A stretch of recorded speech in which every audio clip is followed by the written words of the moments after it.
Bonjour à tous et à toutes, bienvenue sur Free Matin. Kader Achirou, bonjour. Bonjour à vous, chers amis internautes. Bonjour à la une de l'actualité politique nationale ce matin. La rencontre entre le président Patrice Talon et 96 délégués des 8 partis politiques en règle en République du Bénin.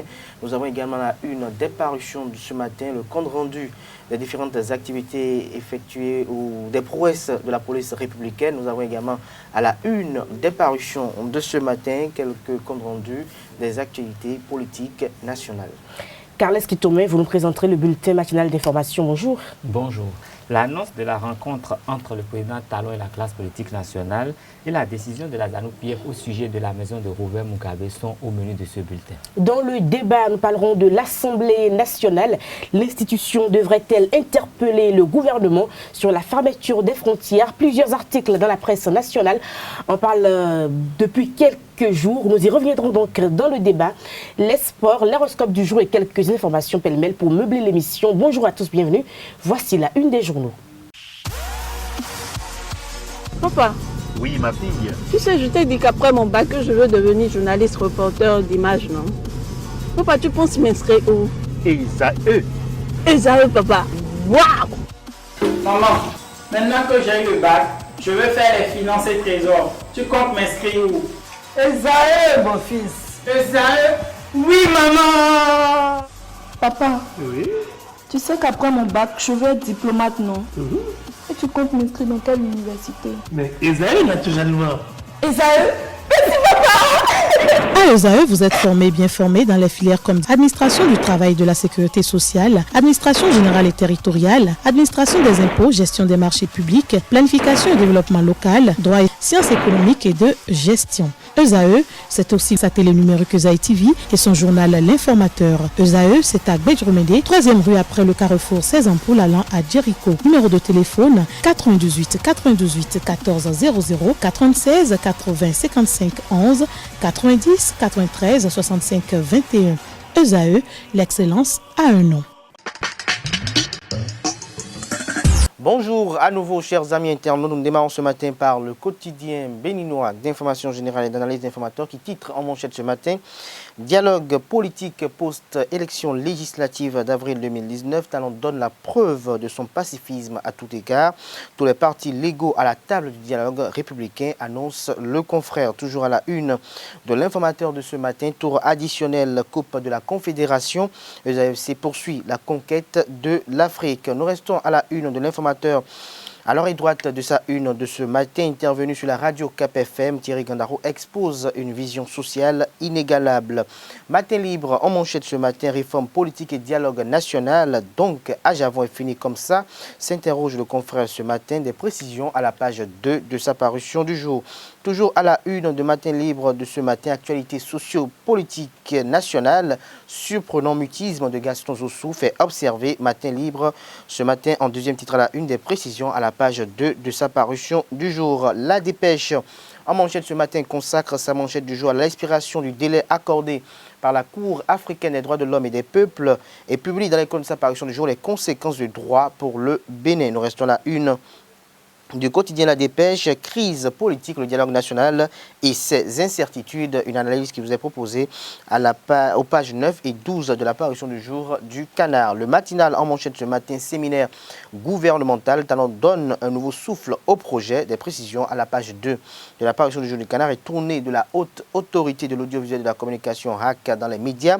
Prosper Moretti au contact des réalités de Océan FM. Le compte rendu vous est proposé à la page 11 de la parution du jour du Canard. Évaluation diagnostic, liste des 246 enseignants du secondaire suspendus. Des précisions aux pages 5, 8 et 9 de la parution du jour de Le Matinal. Pour avoir boycotté l'évaluation diagnostique, la liste complète des 257 instituteurs suspendus vous est publiée également aux pages 6, 7 et 10 de la parution du jour de Le Télégramme. En manchette de Le Télégramme de ce matin, suite à notre parution numéro 3506 du vendredi 27 septembre 2019, le démenti du collectif des victimes de l'opéra anti-gang de la police à Djidja vous est publié à la page 2 de la parution du jour du Canard. Invitation à un dialogue politique national, toujours à la une de Le Télégramme. Un pas important vers la décrispation de la crise sociopolitique. 96 délégués invités au dialogue national. Le Béninois libéré en manchette ce matin, intervention puérile de Ladislas Agbessi sur Talon. Les gares deviennent fous, constate le confrère. Ils confondent séminaire à vacances gouvernementales. Toujours à la une de Le Béninois libéré de ce matin, invité de l'émission Badalissa de Cap FM, Gandaro annonce une formation en France pour les artisans béninois. L'autre vision à présent, système d'information policier pour l'Afrique de l'Ouest.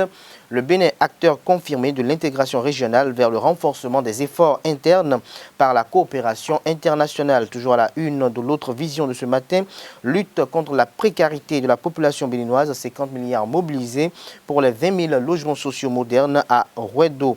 Nous passons à présent au quotidien Le Matin, nouvelle convention entre le Bénin et Interpol pour le renforcement de la sécurité dans les États de la communauté économique des États de l'Afrique de l'Ouest, CEDEAO. L'opinion aujourd'hui, appui de la BAD au projet d'électrification rurale au Bénin, 48 000 ménages bientôt électrifiés dans 309 localités et le raccordement passe de 900 000 à 25 000 francs CFA.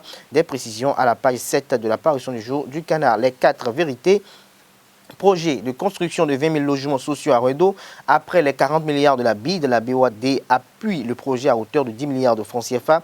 Patrice Talon et son gouvernement œuvrent pour l'accès des pauvres à un abri décent et moins coûteux. Le nouvel observateur, candidat d'analyse sur la gestion sous la rupture, au lieu de faire de l'anti-Yahi, Talon fait du méga-Yahi, a-t-il laissé entendre des précisions dans les colonnes de la parution du jour du Canard. La presse du jour, lancement de recueil de tests face à l'action publique, la passible pour l'efficacité du contrôle citoyen. Fidèle à son engagement, Patrice Talon rencontre le 10 octobre prochain les partis politiques à la une, comme vous pouvez l'apercevoir, chers amis internautes, Bruno Amoussou, Ablaye Biochane, Valentin Aditi Roudé, Claudine Afiavi Prudencio, Paul Ronquet.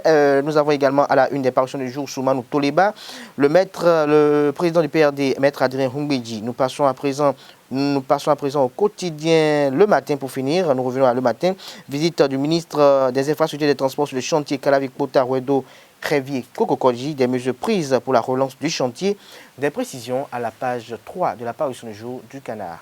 Les quotidiens béninois sont disponibles dans les kiosques au prix de 300 francs CFA. Vous les avez aussi et surtout en ligne. Nous passons à présent au bulletin matinal d'information avec Carles Kitomé. Chers amis internautes, bonjour. Le président Talon reçoit le 10 octobre prochain la classe politique nationale dans le processus du dialogue national. Depuis cette annonce, certains analystes estiment que cette rencontre ne changera pas grand-chose, mais plusieurs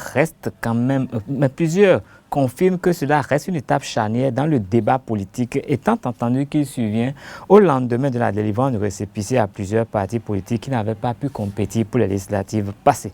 Tous les espoirs reposent sur cette rencontre pour la décrispation du débat politique au Bénin. Le Parking Bar de Fidjurosé a organisé un événement inédit le week-end dernier. Il s'agit de l'exposition Peinture-Zik de Dodi et Fui. Après le vernissage de son exposition d'art plastique, il a offert un concert avec son groupe Tuileries Urbaines. Les mélomanes et clients présents ont émergé dans le groove de cette musique faite à base d'instruments atypiques tels que des bouteilles vides, des tuyaux, des goudes, un tonneau, une clopote, une bouteille de gaz vide et des tapettes et autres. Le compte rendu de la rédaction.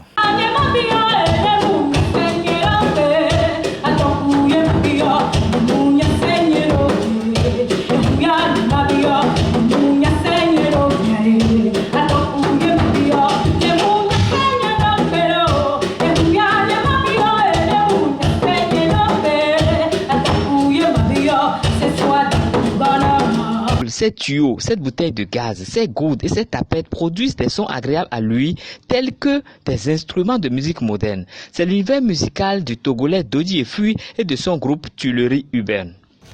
Et qui joue une espèce de ancre, on va dire. Et puis Dodi et Fui au tubophone. Un spectacle qui a fait danser les mélomanes au parking bar de Fidjurosé suite à l'exposition d'art plastique.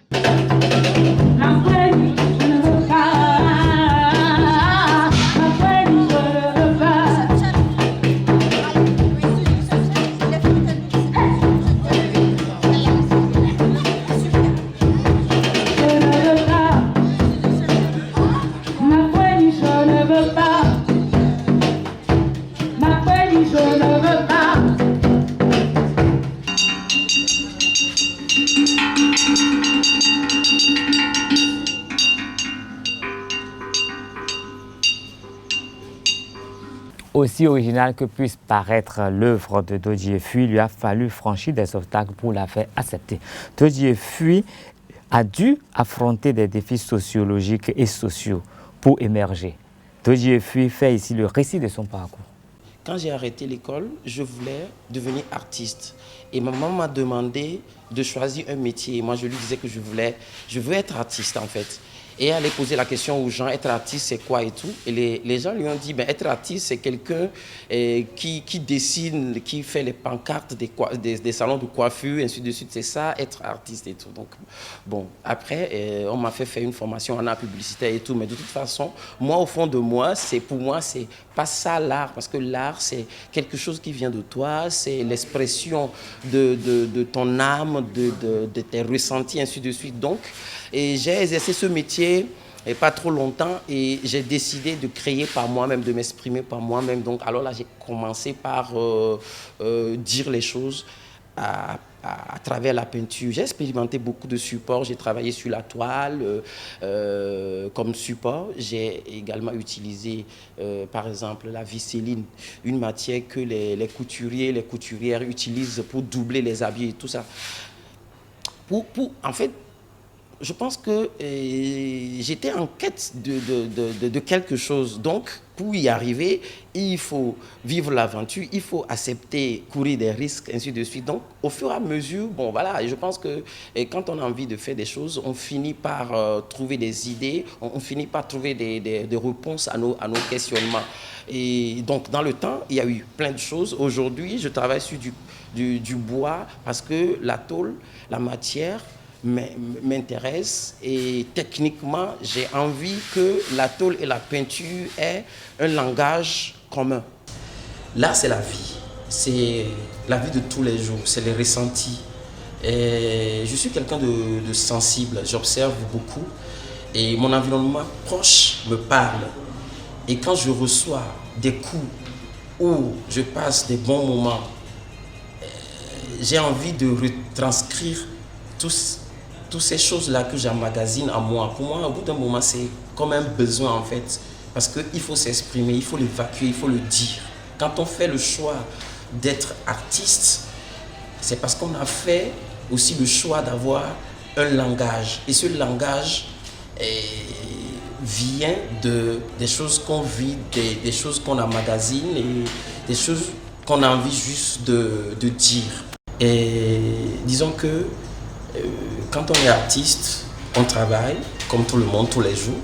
Et puis, au bout d'un moment, on a envie de partager un moment où montrer ce travail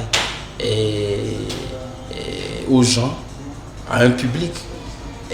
Parce que je considère que l'art, c'est tout d'abord la générosité. Et quand tu crées, je pense que c'est nécessaire d'avoir des vitrines pour montrer ce travail-là. L'insomnie se définit comme l'absence de sommeil. C'est un état physiologique qui peut s'aggraver et avoir des conséquences très graves. Plusieurs facteurs tels que l'inquiétude, la crainte ou l'excès de travail peuvent en être la cause. Le neurochirurgien Nabil Moussé nous entretient ici sur ce sujet. Suivons. Dans la société générale, la cause la plus fréquente actuellement, on va dire, c'est l'utilisation des portables. L'utilisation des portables, effectivement.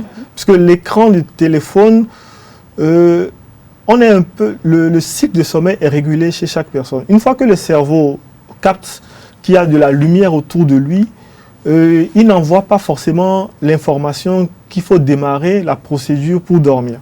Donc l'écran de téléphone en fait partie. Il y a aussi le fait que dans notre chambre à coucher, on a des lumières trop blanches, trop claires, qui envoient un signal au cerveau que le soleil est toujours là, une lumière qui ressemble à la lumière du soleil et qui retarde ce phénomène-là. Il y a aussi le fait qu'on soit stressé. Il y a des personnes qui sont stressées de nature, qui prennent trop les choses à cœur et qui ont souvent du mal à gérer ce stress et qui peuvent avoir du mal à dormir. Et dans l'autre sens aussi, il y a les personnes qui sont hyperactives, qui courent de gauche à droite, tout le temps à quelque chose à faire et tout. Et ils sont souvent dus à des symptômes qui peuvent être des symptômes de l'hyperthyroïdie. Eux également, c'est des personnes qui sont sujettes à faire de l'insomnie.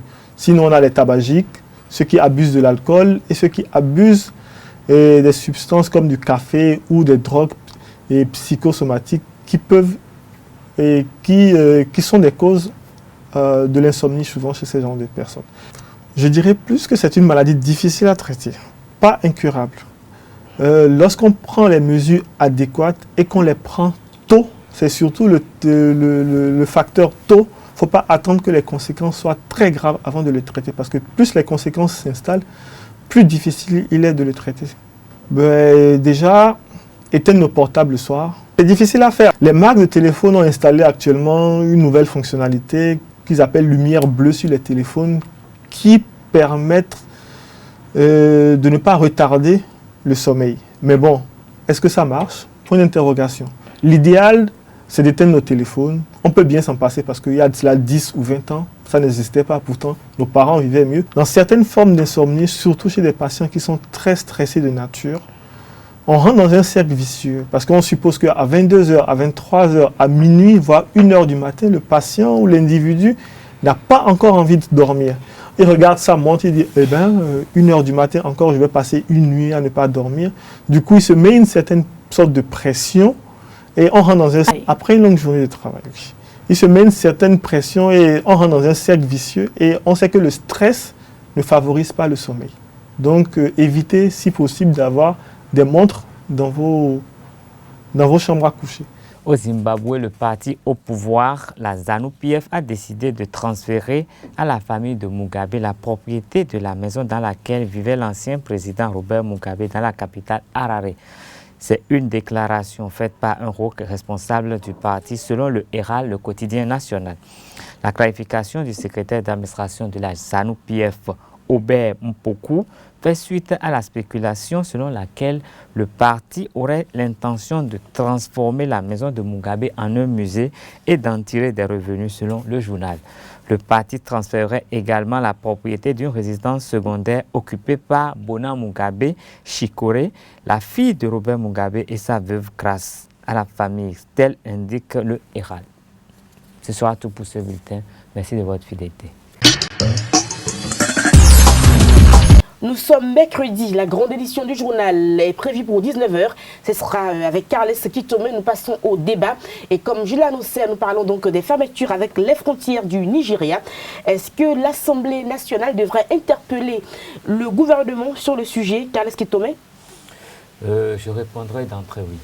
Dans la mesure où l'Assemblée nationale est quand même cette seconde force au Bénin à part l'exécutif qui doit quand même essayer de contrôler un peu ce que fait l'exécutif et faire même des propositions. Et donc l'Assemblée est dans son rôle étant donné que c'est une situation qui impacte vraiment le Bénin, qui impacte l'économie. L'Assemblée doit essayer de savoir exactement les dispositions qui sont prises par l'exécutif pour quand même juguler cette crise parce que c'est une situation de crise parce que étant donné le flux des échanges commerciaux entre le Nigeria et le Bénin et dès que ces frontières sont fermées, ça veut dire que les commerçants béninois ont des problèmes. Si les commerçants béninois ont des problèmes, ça veut dire que les recettes nationales seront impactées. Et donc il revient à l'exécutif de trouver tout de suite des solutions pour essayer une sortie de crise. Et si, étant donné que c'est depuis le 20 août que cette situation dure, ça fait plus d'un mois, c'est beaucoup. C'est beaucoup, on a à peine 12 mois dans une année, maintenant un mois, nous sommes déjà le 2 octobre, ça fait carrément 6 semaines que ça dure, c'est beaucoup pour une année, 6 semaines sur les 50 et quelques qu'on a, c'est beaucoup. Et donc l'Assemblée est dans son droit de demander à l'exécutif ce qu'il est en train de faire, ce qu'il prévoit pour mettre fin à cette situation. Et au cas où l'exécutif n'aurait pas de réponse probantes tout de suite, l'Assemblée peut faire des suggestions parce que l'État, il est un. Et tout le monde doit en fait, essayer de participer au bien-être commun. Et donc je crois que l'Assemblée est en droit de le faire, sinon a le devoir de le faire, étant donné le temps que ça a déjà pris. Et il convient que l'exécutif soit assez ouvert pour qu'on sache exactement à quel niveau sont les démarches. Parce que nous avons appris que le chef de l'État aurait rencontré le président nigérien, aurait rencontré le président nigérien également. Mais qu'est-ce qui ressort de ces rencontres? Si aujourd'hui ces rencontres n'ont pas pu porter de fruits, il serait intéressant que tous les Béninois le sachent. Comme ça, on saura comment orienter notre production. Il y a beaucoup de gens qui ne produisent que pour vendre au Nigeria. Si les frontières sont fermées, nous avons vu des denrées qui périssent déjà, qui pourrissent un peu partout. Et donc, pour que tous les Béninois sachent comment orienter leur énergie pour essayer de ne pas trop payer le prix de la fermeture de ces frontières. Et donc, ça revient à tout le monde. Kader Achirou, vous avez suivi donc cette actualité aussi.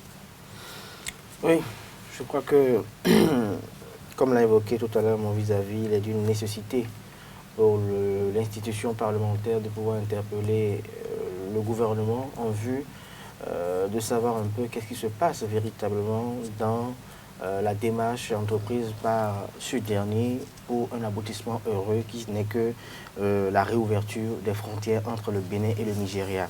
C'est vrai qu'ils pourront peut-être se tabler sur le fait que la situation ne concerne pas uniquement que le Bénin, il y a également le Tchad, il y a également le Cameroun, il y a également le Niger qui sont concernés. Mais je crois que généralement, dans certaines situations de crise, on ne pense qu'à sa tête. Et donc, dans cette dynamique, le Parlement devait depuis très longtemps, quand même essayer de savoir ce qui se passe, même si la plupart des députés qui y sont des députés approuvant l'action du pouvoir en place.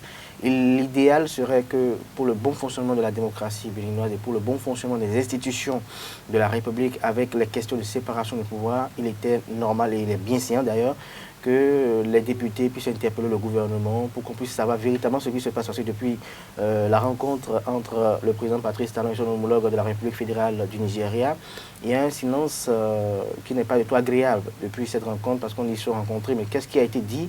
On a dit que les frontières seront rouvertes incessamment, mais depuis, il n'y a pas véritablement une issue heureuse. De l'autre côté, nous entendons peut-être le Parlement nigérien, le Sénat plutôt nigérien qui interpelle le président Buhari pour la réouverture, parce que comme l'a évoqué mon vis-à-vis tout à l'heure, il y a beaucoup de producteurs locaux qui produisent non pas pour le marché béninois, mais pour le marché nigérien. Et donc dans cette philosophie, ceux qui véritablement subissent les véritables affres de cette fermeture unilatérale sont beaucoup plus les producteurs, tout aussi béninois que nigériens. Parce que, comme je l'ai dit, il y en a qui produisent pour le Bénin et qui sont nigériens, il y en a au Bénin aussi qui produisent pour le Nigeria. Et donc, le président Buhari doit revoir les choses. Mais s'il est véritablement question que les frontières ont été fermées parce qu'on ne veut pas faire entrer, moi je crois qu'il y a encore d'autres raisons qui sont en dessous de cette fermeture. Parce que si c'est qu'on ne veut pas faire entrer comme c'est un produit, il y a quand même une administration douanière qui est au niveau de toutes les frontières du Nigeria.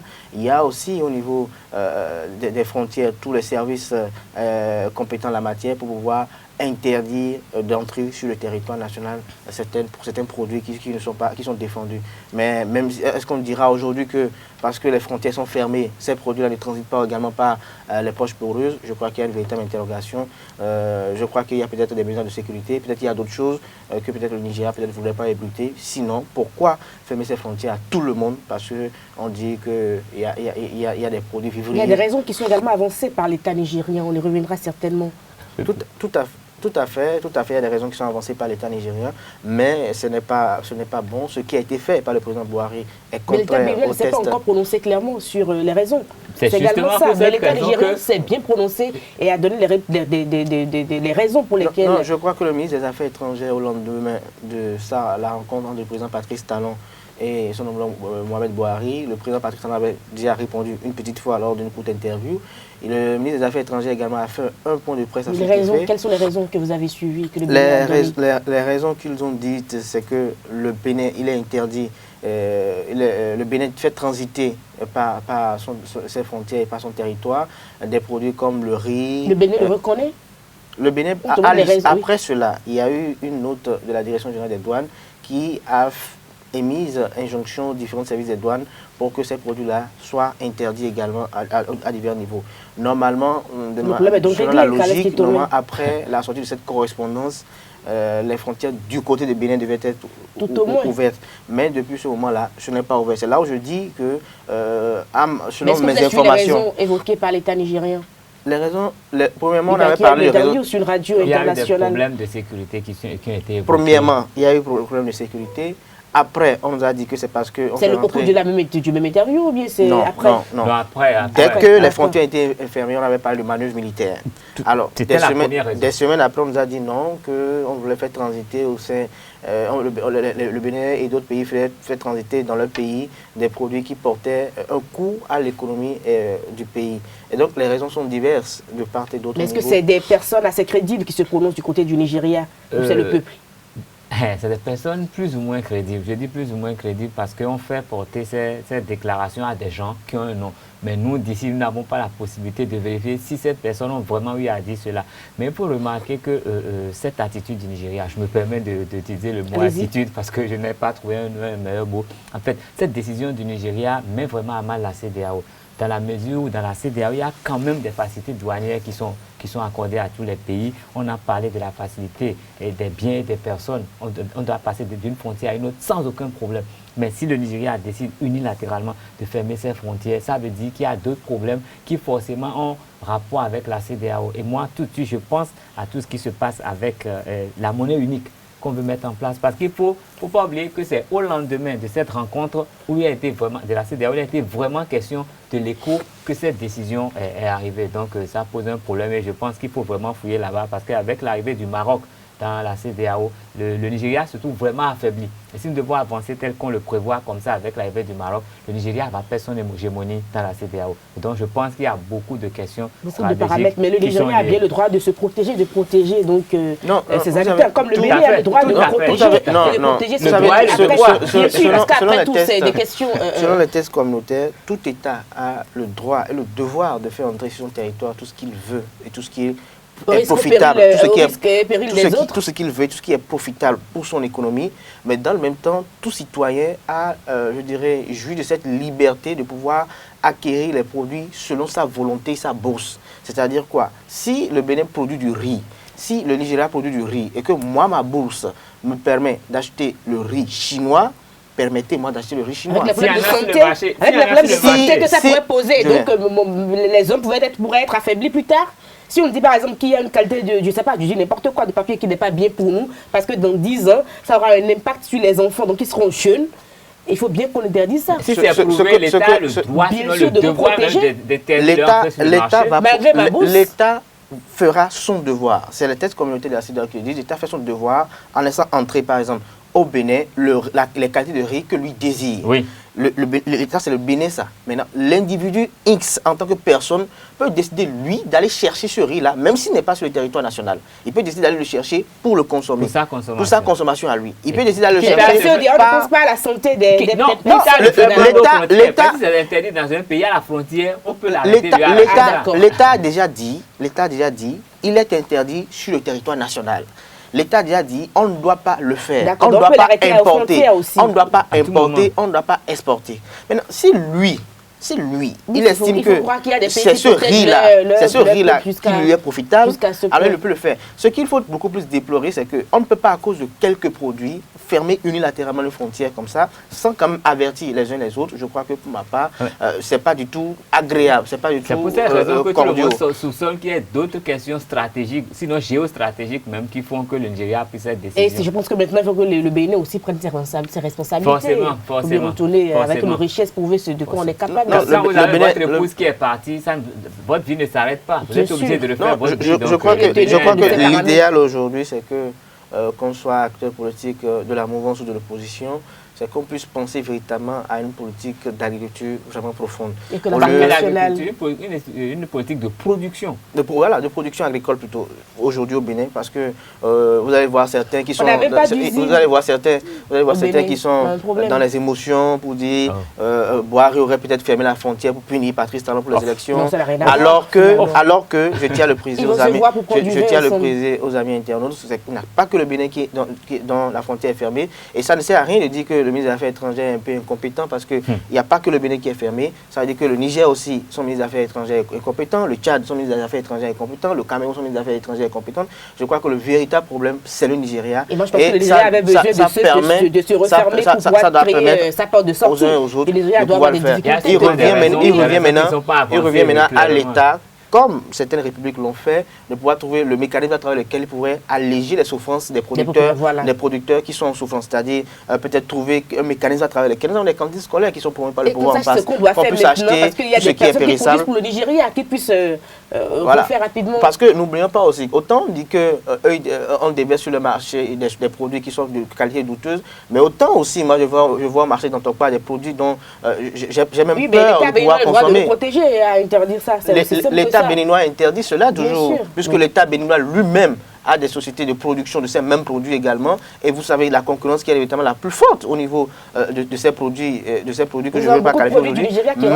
Mais malgré cela, ça rentre. C'est pour vous dire que quand bien même on dit l'État a refusé au niveau des frontières, quand même on dit que l'État a défendu cela, les gens trouvent toujours des alchimies, des calculs, des stratégies. Récemment, des douaniers ont été licenciés. Donc, il faut regarder un peu de l'autre côté. Quand on interdit des produits, quelques semaines après, il y a des douaniers qui sont vraiment sanctionnés. Ça veut dire que les gens n'ont pas respecté les dispositions qui ont été prises, l'État a sévi. Et donc, il revient aux douaniers d'être responsables et de pouvoir vraiment mettre en pratique les décisions de l'exécutif. Merci à vous, Kales Kitome, Kadera Chirou. C'était le débat. Nous passons au sport et à l'horoscope du jour. Amis Bélier, un ex ne peut pas régler une dette envers vous, ses revenus chutent et leurs 1000 raisons. Et pour 1000 raisons possibles, en ce moment, un nouvel élu n'arrivera pas vraiment à s'extérioriser et vous trouverez épuisant de devoir le faire à sa place. Respirez un coup, amis Bélier. Nous passons aux amis Taureau. Travail et argent, vous bénéficiez d'une belle protection féminine aujourd'hui. Amis Gémeaux, quant à vous, si vous désirez changer d'emploi ou trouver un nouveau travail, vous serez bien servi ce jour. Profitez-en. Amis Cancer, quel beau jour pour vous. Le ciel vous accorde tout ce que vous désirez sur le plan amoureux ou presque, indiquent les astres.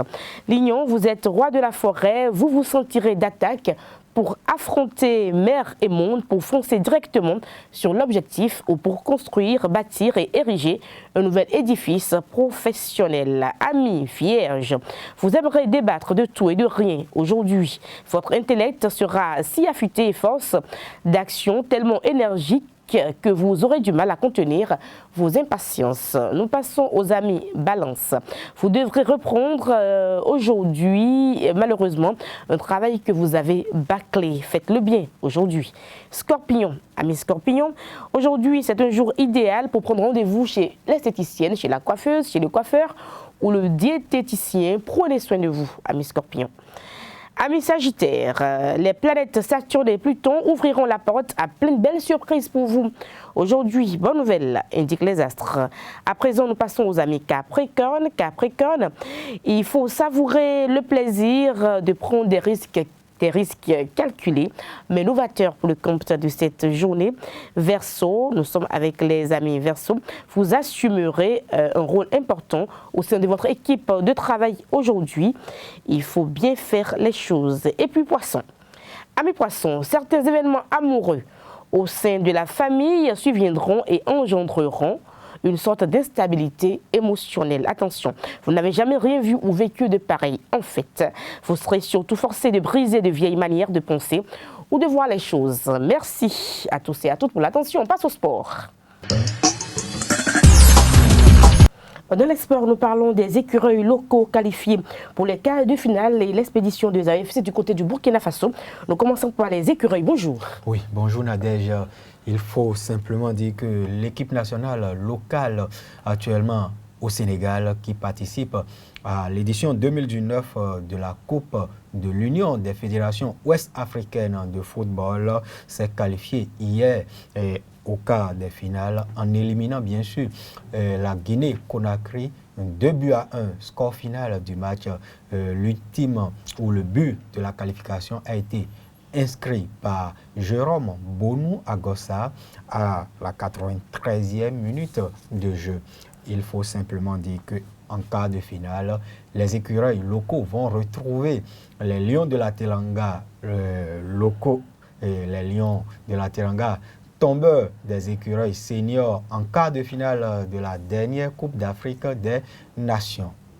Retour sur la qualification historique de Esaü Football Club autour du cadrage de la Coupe de la Confédération Total CAF 2019-2020 pour sa première participation à une compétition interclub africaine. L'équipe universitaire poursuit sa conquête de l'Afrique.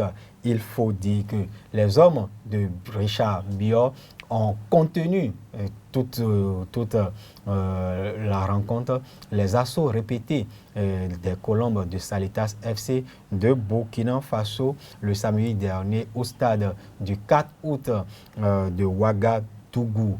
il faut également préciser qu'au tir au but, les universitaires ont réalisé un sans faute, 5 tirs sur 5 et pour s'offrir le droit de retrouver l'un des renversés de la Ligue africaine des champions 2019-2020. Et il faut revivre ici quelques moments forts de cette rencontre qui s'est déroulée dans une ambiance en bon enfant.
Une qualification historique donc pour ESAE-FC.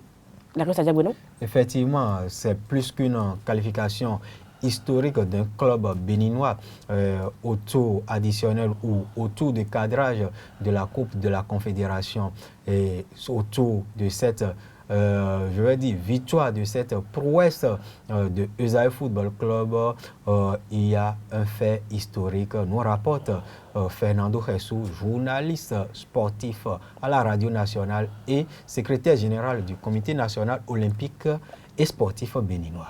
C'est un fait historique et je suis véritablement peiné de constater que les Béninois ne s'en sont pas souvenus pour rendre hommage à cette valeureuse équipe de ESAE FC. C'est extrêmement important.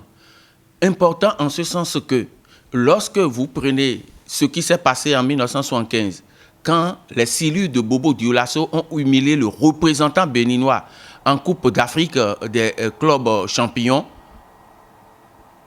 une humiliation qui a abouti à la dissolution des associations sportives qui existait à l'époque par le gouvernement du Dahomey, c'est extrêmement, disons, désolant de constater qu'aujourd'hui, où plusieurs décennies après, une équipe béninoise va en terre burkinabé pour arracher sa qualification, qu'on ne salue pas la chose à sa juste valeur pour dire le plat de ce que l'on appelle la vengeance se mange froid. C'est ce que ESAE a fait et ça doit faire mal, très mal à ces Burkinabés et à contrario, nous, Béninois, ça doit nous faire jubiler pendant plusieurs années parce qu'il a fallu attendre tout ce temps pour qu'un club béninois donne la réplique de ce qui nous est arrivé en 1975. Je dis bravo tout simplement à cette équipe de ESAE. L'histoire nous permet aujourd'hui de dire qu'on a marqué le coup à nos frères du Burkina Faso. Il va falloir qu'on continue sur cette lancée parce qu'on ne sait jamais. Le tour de cadrage, le tirage au sort est pour bientôt. Et qui sait, on peut retrouver sur le chemin de ESAE FC une certaine équipe, le représentant du Togo, je veux dire, ASK, qui a sorti le représentant du Bénin. Je veux parler des Buffles du Borgou, de la Ligue africaine des champions. Et ESAE va continuer sur sa belle lancée et encore une fois prendre la vengeance du football béninois. On leur souhaite beaucoup de courage et beaucoup de réussite.